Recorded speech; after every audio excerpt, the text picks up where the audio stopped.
Hey everybody, Texas Stroker here, Lance's Performance Shop, LoneStarMopars.com. It's Saturday night, about 9:47 p.m., and it's still 93 degrees, so if you hear noise, I apologize. It's a fan. It's hot. It was 112. And I was outside for the better part of the day in that, so needless to say, still hot, and I've decided to come in here. We're going to crank something out, and we're just going to jump right into it. I will tell you right now, I use timestamps and links. This is obviously linking back to Harbor Freight. I make nothing off of that. It's just there for your convenience if you're interested in the item. That said, given my recent experiences ordering online with Harbor Freight, I would recommend you go in person to the store.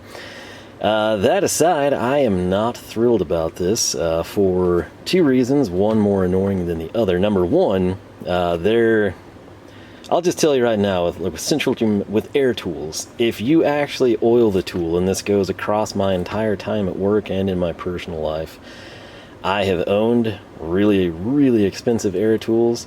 We've bought very expensive air tools at work. I've had the mid-tier stuff, I've had the cheap stuff.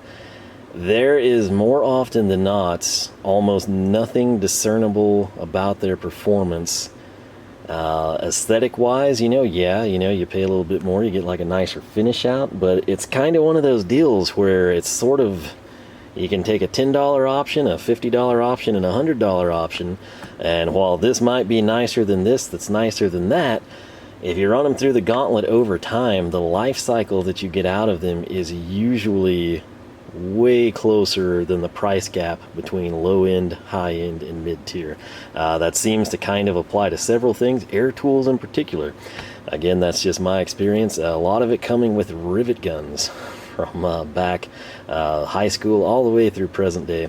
And one of the ones that I run is the Central Pneumatic 1/4 inch, and it's great. I have nothing bad to say about it. So if you're thinking like, hey, what are you mad about this for? Well, like I said, two reasons. Number one, this is a tool I've not owned, and it's something that I've always wanted to pick up. Should have picked up a long time ago because it would have saved me infinite amounts of time in my life, but finally pulled the trigger. I would have loved to have gotten a different brand. This is something, again, that now that I have this in my possession and I've acquired some other projects, it's gonna see a lot of use, and I have a brand in mind. It was just a deal where like you cannot get it local, and I could not find it online in stock. I kind of stepped down a little bit, and the models that I wanted were like out for several months.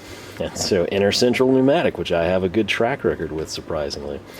The reason that I'm ticked off, the number one reason, I bought this, not this, but one just like it Wednesday of this week. Like I should have been using it all day today. But I picked it up Wednesday, case in point right here from that same trip to the harbor. I've got, well, two of these. One of them just fell. I went ahead and picked up. I figured this came with some, but I wanted more because I'm going to fly through them. I went ahead. I also grabbed this 11-piece surface conditioning set, which I've never tried that one.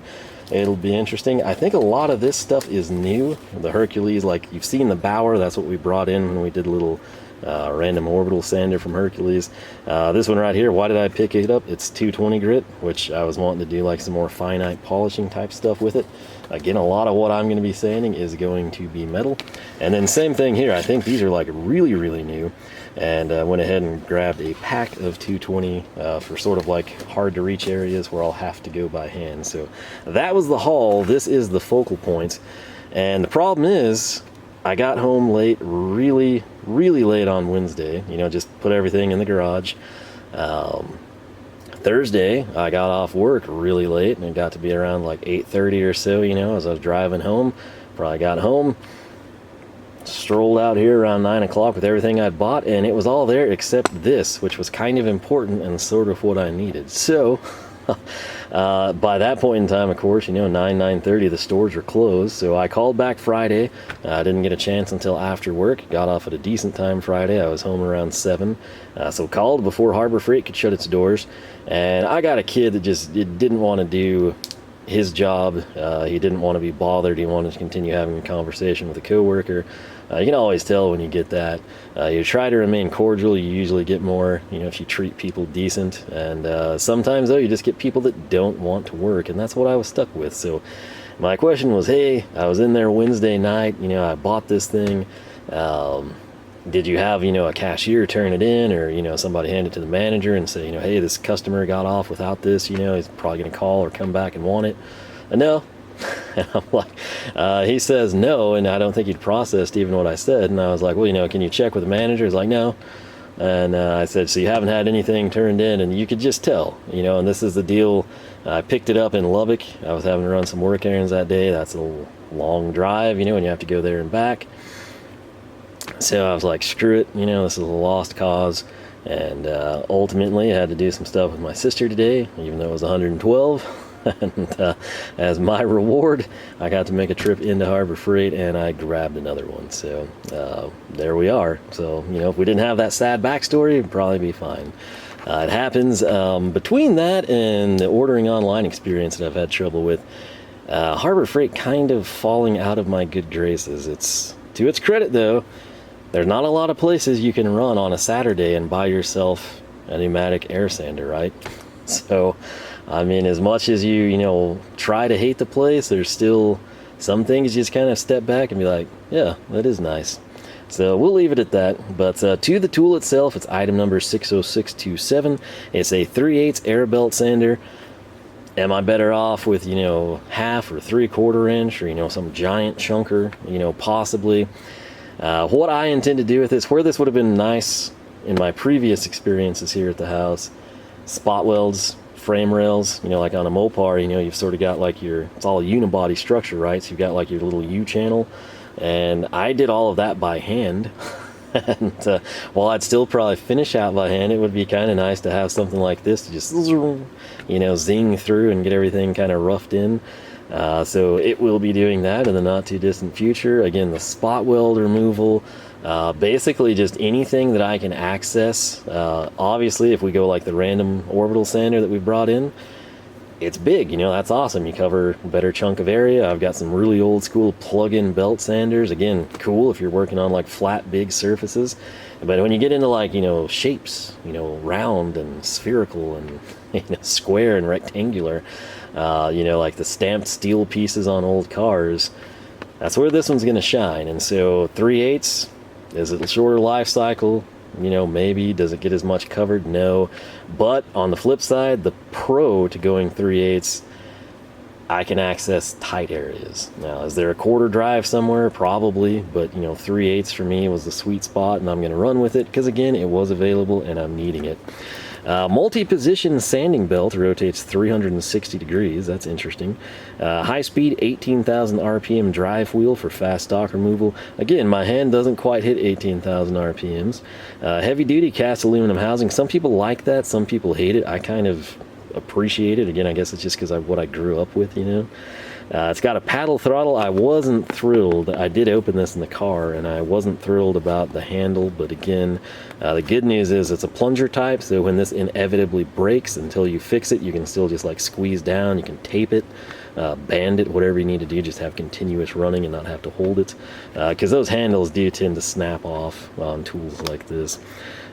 Easy belt tensioning adjustment, and then it's got a built-in regulator. That's interesting. So it's going to consume 7 cubic feet per minute at 90 psi. That's typically where I have my regulator set, is 90 psi, unless I'm doing something crazy. There's really not much else here, I don't believe. Just compressor requirements. The belt size is 13 inches.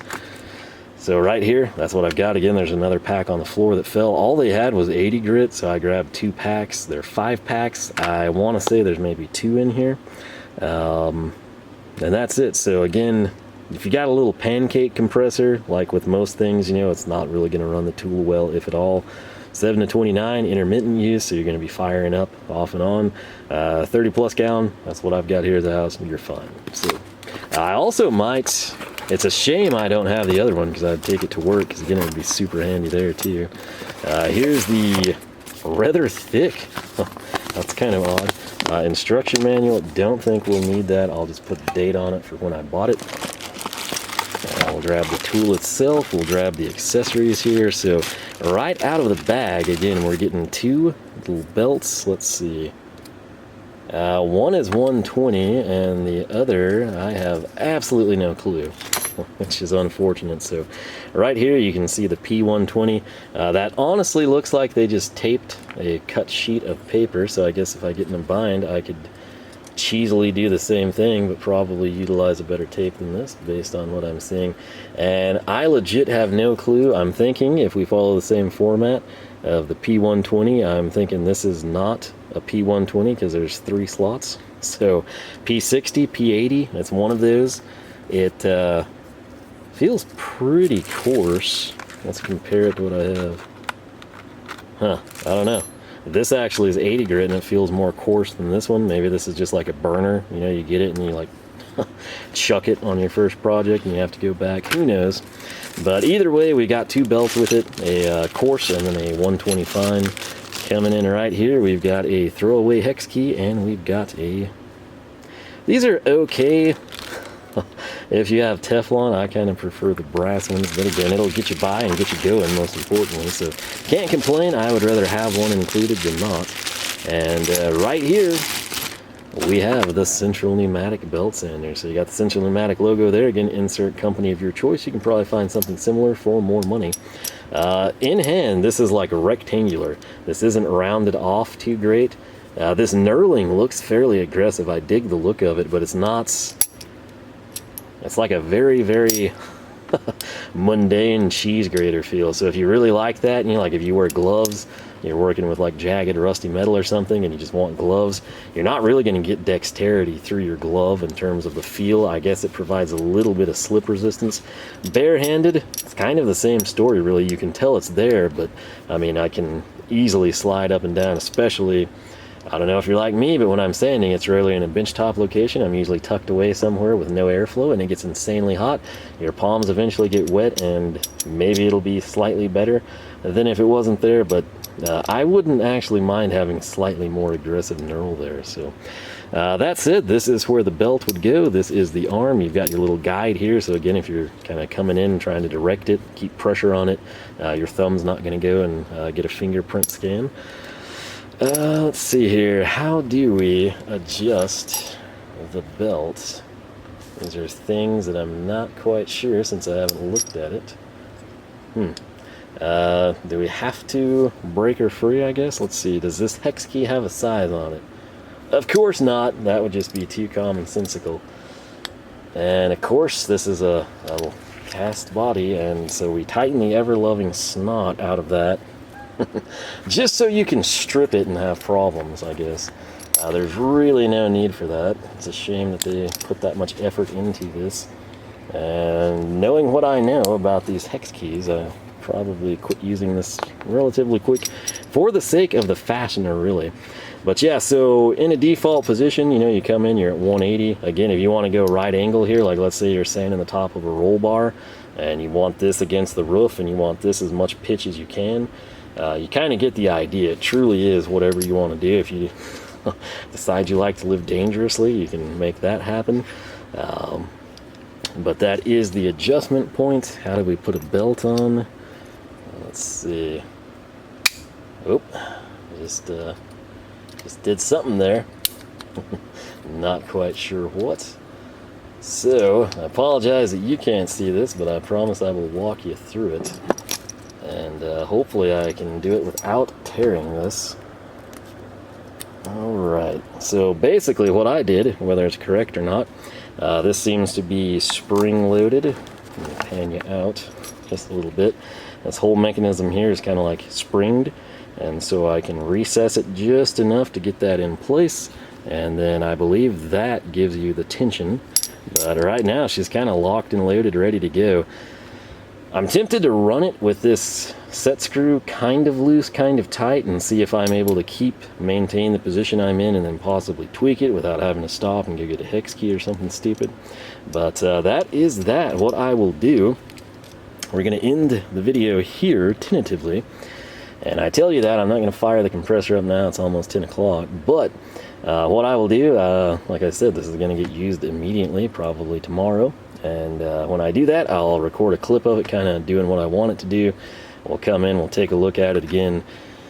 I think that's 60 or 80. I don't know. We'll figure it out. I'll also make sure that we have this like locked in. There's no steps that I skipped or something stupid on that end. But yeah, If I hadn't paid for this twice to get it once, I'd probably be in a better mood and more excited. That said, if this holds up, if this lasts, I think it's going to be a nice addition for me.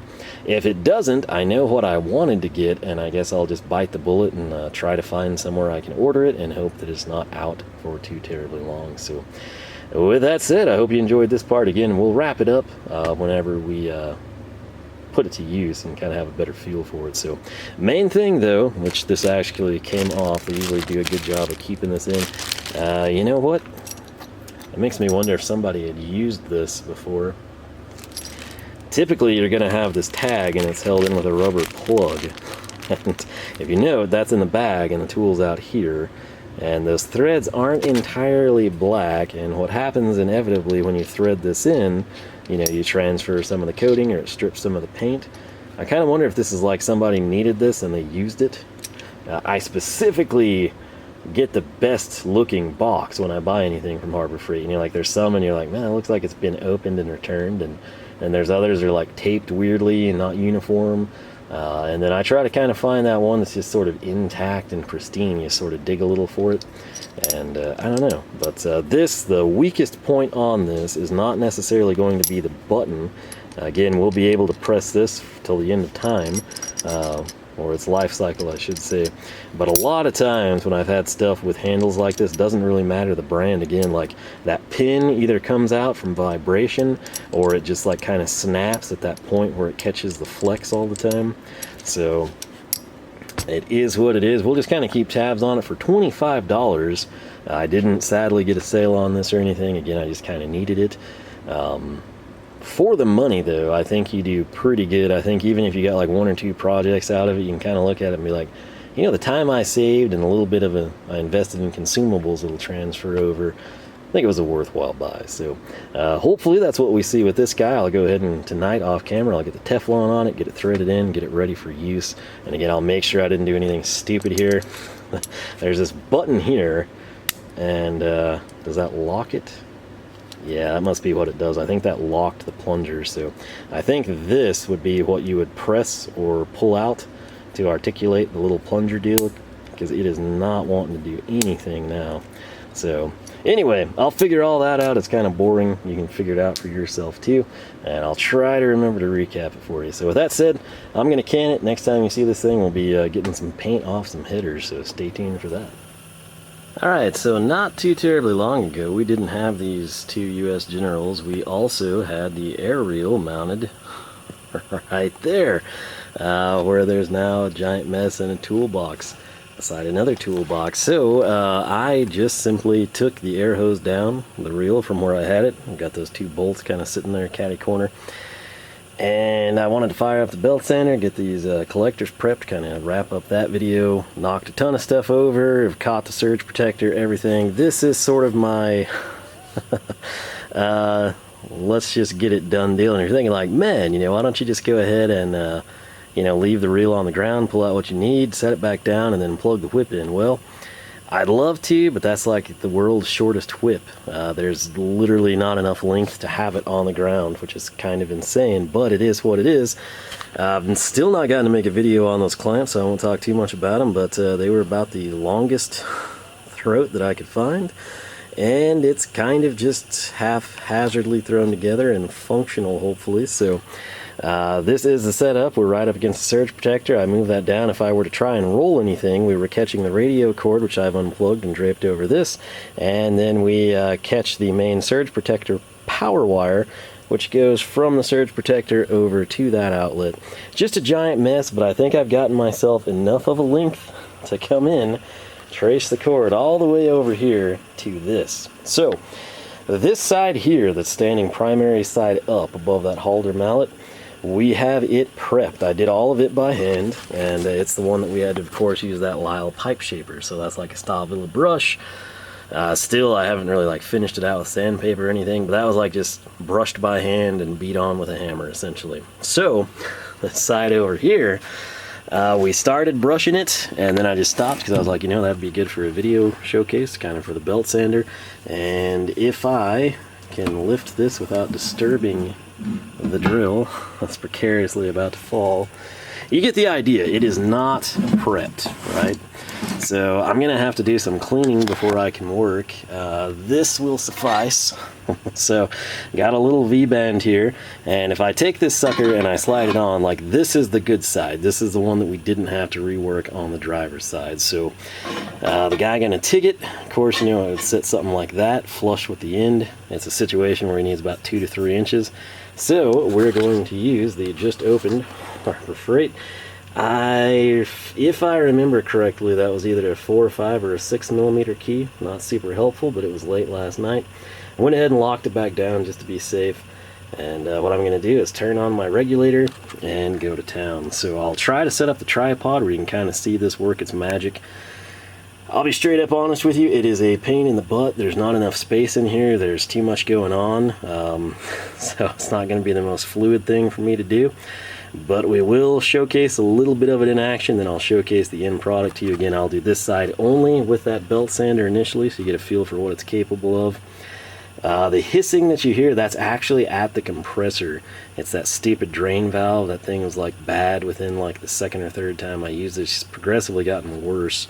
Years ago I bought something to fix it. I've just never gotten around to it. So that needs to be on the short list, as does remounting the reel, as does fixing some various other things with this system.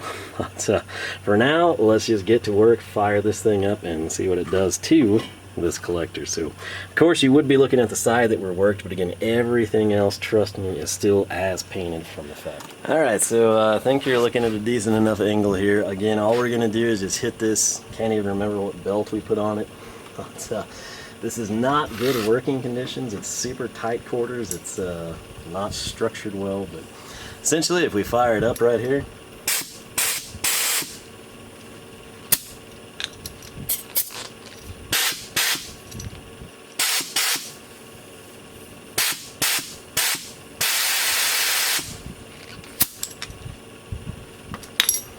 nothing happens. All right, I did absolutely nothing, but now it works. I don't know why. So, not sure what the difference in standing up made. Maybe there was too big of a kink in the hose, who knows. But let's pay attention right here, and we're just gonna let this belt work. Again, it's 3/8 of an inch. Let's see what she does.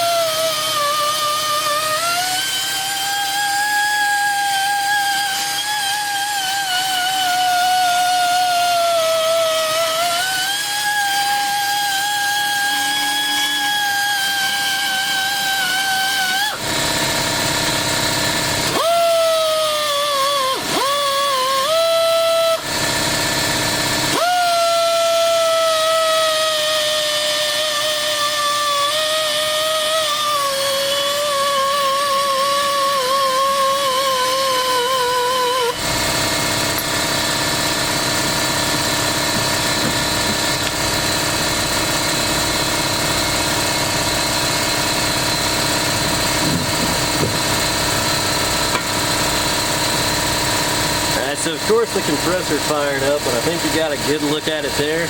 Since this has been untouched, it'll give you sort of a better feel for what this is capable of. I'm trying really hard not to knock anything over. Kind of difficult, so let's go ahead and try to take the rest of this.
hopefully that gives you a good feel for it. I'm going to kill this thing and we'll start hitting the primary. Alright, so hopefully there's some pieces that I can put together. I cannot tell you how difficult it is in this position. The air hose, obviously, you can't just cut it off. It's got to have a little bit of a loop to it, and I don't really have space for that loop, so I'm constantly having to reposition. There's really not enough space for the workpiece, so I'm constantly struggling with that. But I've gone ahead, I've made the switch here, just as bonus for you. That's probably one of my most used air tools, aside from that. And of course a cutoff wheel. But this gives you an idea of what it is capable of. Works really well. Granted, with a 2-inch pad, it sort of limits what you can do. The belt sander, where did I even set that guy? Over here. Let me just hop down and hopefully not cut myself. I think what we ran into, and we didn't do much, but you can see the paint buildup. What the belt should look like. You can reference it in the video, but this is what it looks like now. It's picked up a ton of paint. It also, I'm thinking you might have seen it in the video too, it started to fray. It works, it just doesn't work as well as I had hoped. It's one of those things I'd kind of like to get a better quality belt once I burn through these 2 5-packs I got and see kind of where we're at. But to give you an idea of what it did, again, this is the driver's side, and there were times it was like doing really well, and then there's times it just kind of was like running rough, if you will. So I'm not very pleased with that at all. What I did by hand that I haven't even finished looks better in my opinion. There are portions though, like that has a pretty good luster to it. It would do good, and again, being kind of a round isn't the greatest thing, especially in my work conditions, to deal with. But you get the idea. It does okay, not super great. So it's 100 degrees out still, even though it's after 9. I'm going to go ahead and kind of finish this out by hand inside the primary. I think I'm going to try like one of them little sanding rolls I have between the 2 air tools. But yeah, this sort of wraps up our Harbor Freight belt sander.